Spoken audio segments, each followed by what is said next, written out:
very good morning to Dr. Amira and to all my fellow audience. My name is Anna and I'm here today with my group members Josephine, Najmi and Amira to present about the damages. In response to the question, we have structured the outline for our presentation. Okay, this is the outline structure for our presentation.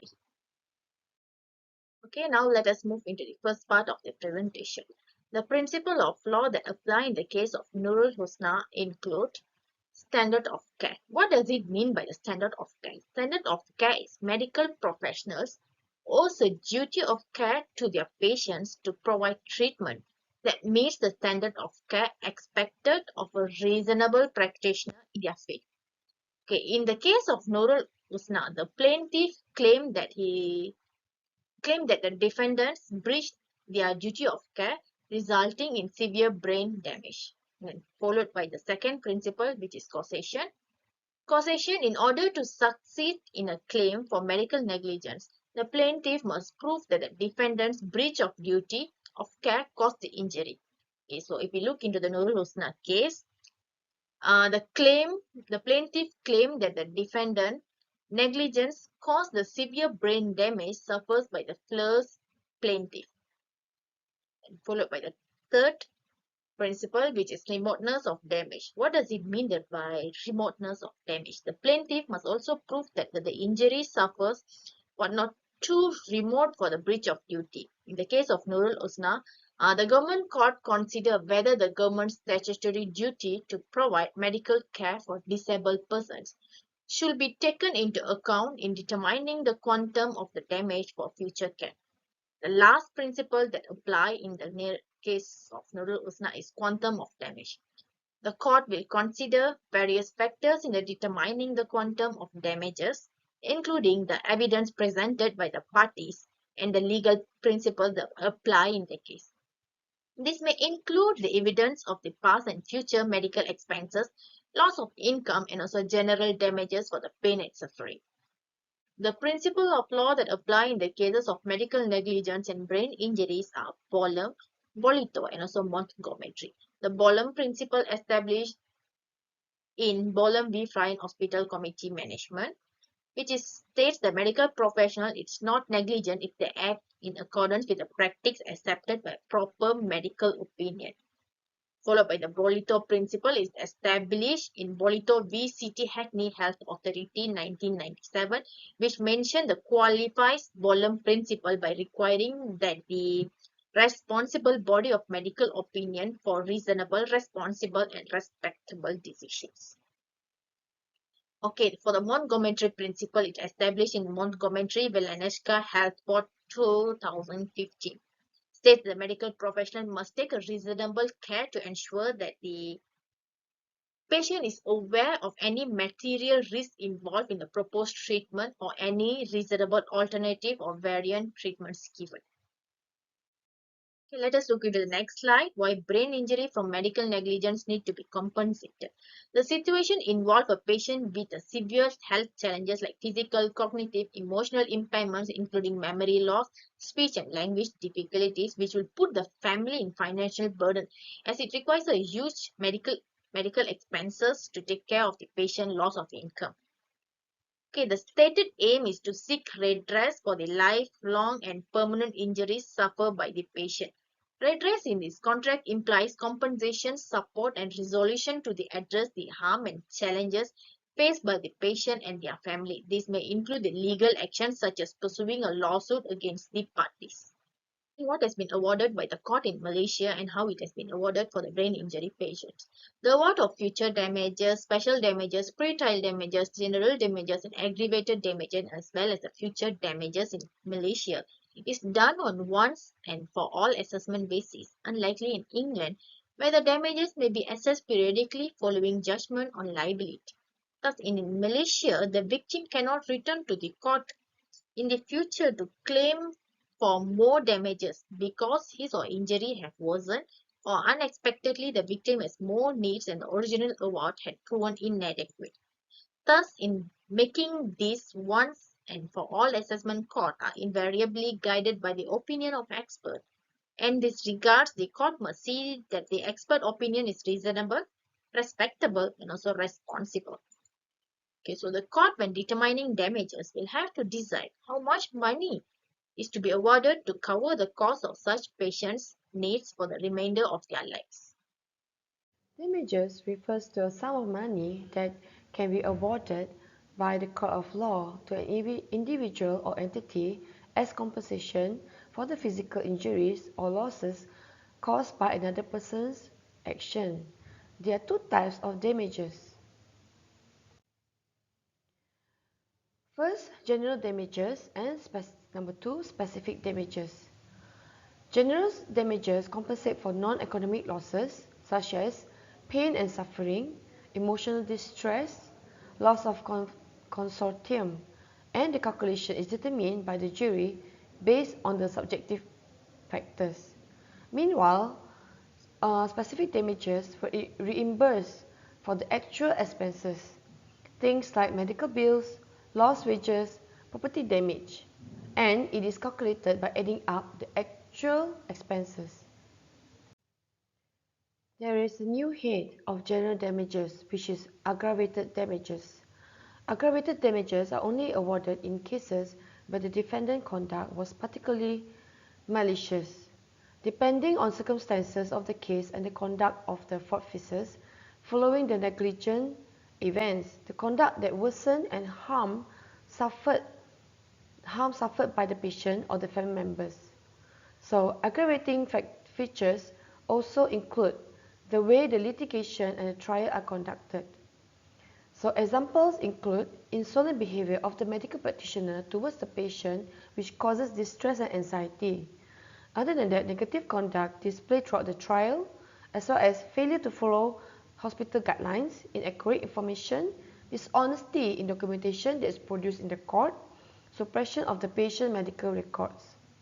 So the starting point is the case of Hari Krishnan and Anor versus Megat Noor Ishaq bin Megat Isham, where 1 million was awarded for aggravated damages. And meanwhile, in the case of Stanley Isaac Datuk versus the government of Malaysia, the sum of 800,000 was awarded as aggravated damages. As mentioned before, special damages must be strictly proved and well calculated. Things like out-of-pocket expenses and disbursements, pre-trial costs, sometimes the cost of care as well as consumables, hospital bills, cost of medical, and special food as well as cost of travelling are the examples of special damages. Next, we have joint and several liability. This is a legal concept which is often applied in cases where multiple parties are involved, causing the same harm and damages. Hospital and doctors can be jointly sued in cases where patients suffer harm due to medical malpractice. They may choose to sue both the doctors and the hospital individuals involved. Joint liability means that not only the hospital and the staff, as well as other medical staff, the hospital can be responsible for the action. Vicarious liability for the negligence of employees, this refers to the legal responsibility of the entity such as hospital for the negligence of its employee while performing their duties. So other than that, we also have that direct liability, non-delegable duty, and no safe system. So therefore, hospital should bear some responsibility for the action of its employees, especially when the action occurs within the scope of their employment. Direct liability implies that the party is being held responsible for their own action or omission that directly led to the harm suffered by the plaintiff. Pre-trial damages are the sum of money that is awarded to patient before the case has gone to court. This pre-trial damages is quantifiable with some precision. So they are calculated based on the following factors: the medical expenses in total, the patient loss of income, the patient's pain and suffering, as well as the value of carers, especially the family members, and also transportation cost. We'll now discuss on how Malaysian court assess damages and some underlying principle behind it.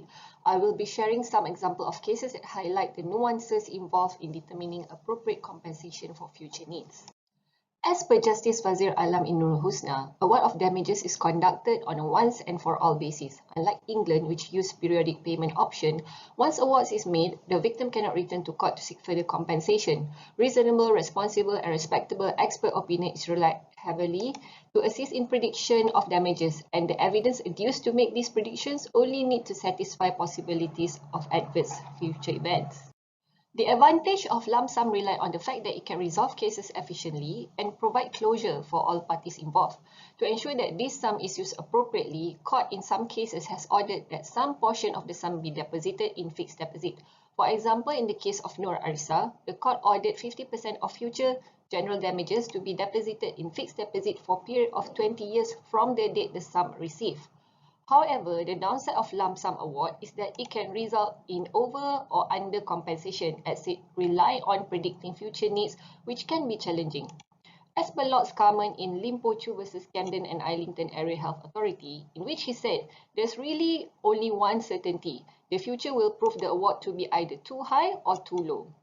So to assist court in making prediction, expert opinion from various relevant fields will be heavily relied upon. For example, in determining life expectancy, hence the multiplier, expert opinions are extremely crucial. For example, in Nurul Husna, the estimated life expectancy was within 30 to 40 years. But as the plaintiff experts were willing to make compromise of 35 years, the court concurred with that opinion.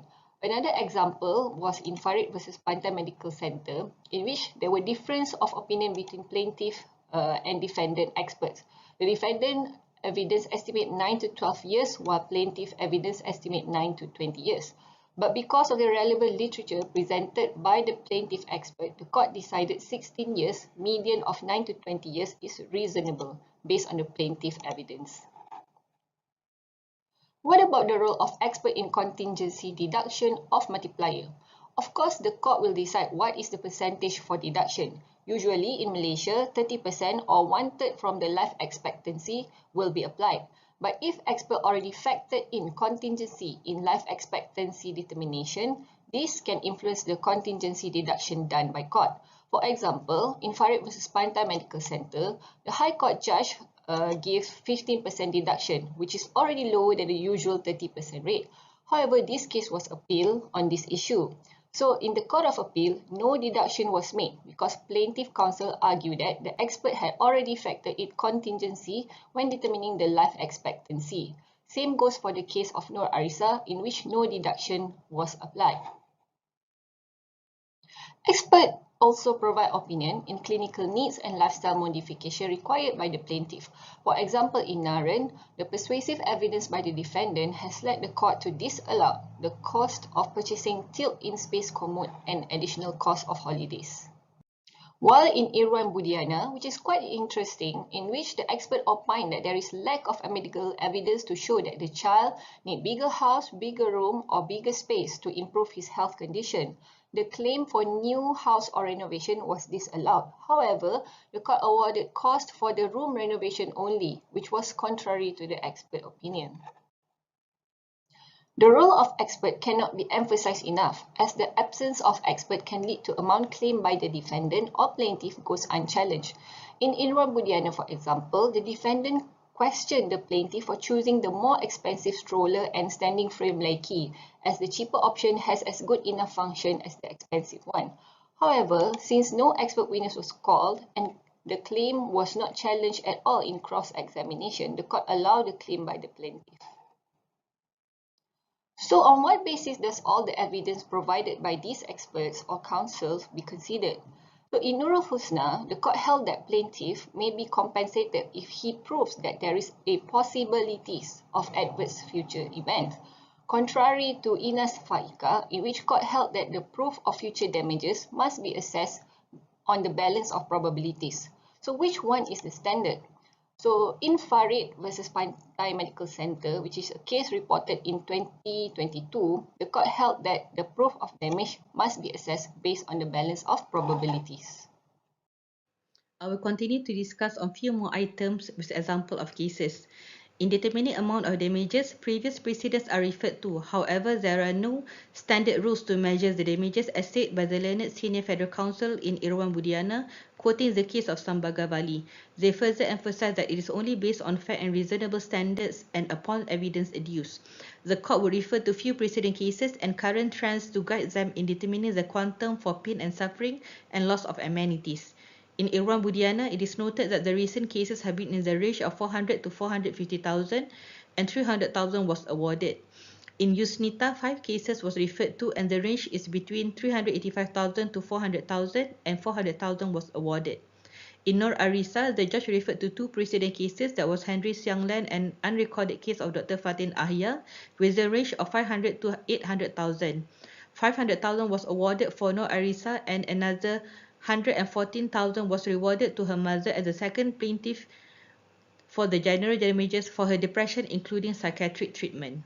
Other than the previous precedents, the court also take into consideration the different circumstances and the timing of the brain injury, whether it occurs at birth, childhood or adulthood, for awarding the loss of amenities of life. This is clearly illustrated in the case of Yusnita. She was awarded 400,000 under this head of damages. It was said in the judgment, unlike infants who suffered brain damage at birth, the plaintiff herein had had an appreciation of the joys of life, childhood, marriage, motherhood, successful vocation, etc. The negligence of the defendant had deprived her of all these joys. Her loss of amenities of life was therefore far more than infants who had suffered brain damage at birth.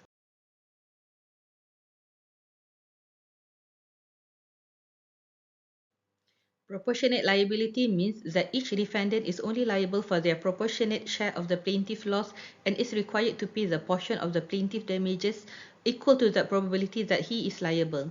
In Ahmad Takif, the High Court had set the liability as follows: 15% for the private hospital and the doctor who attended to Takif there, 55% for the government hospital and the tortfeasor doctors, 30% for the parents as their contributory negligence.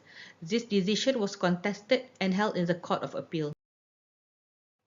Aggravated damages is increasingly common damages awarded in medical negligence. However, not all is awarded, with some being dropped in higher court. As stated in the case of Irwan Budiana, aggravated damages awarded is not meant to punish the defendant but is awarded when there is aggravating features that result in the plaintiff not receiving sufficient compensation for the injury suffered. In Ahmad Takif, 100,000 was awarded because of suppression of plaintiff's medical record and refusal of defendant to admit liability despite overwhelming evidence of their negligence, causing unnecessary distress to plaintiff and his parents. However, it was later overturned in the Court of Appeal.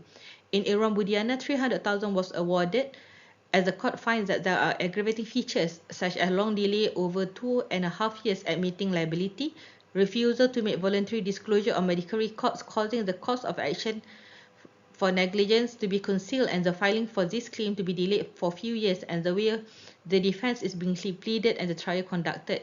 Considering the trend of award for aggravated damages ranging between 100,000 to 1 million, depending on the circumstances of each case, the court deems that 300,000 is a fair and reasonable award. In Nur Arisa, 350,000 was awarded in aggravating damages on the basis of delayed admission of guilt have aggravated the injury suffered by the plaintiff, and there was delay in providing for the discovery of medical records after repeated requests pursuant to a court order.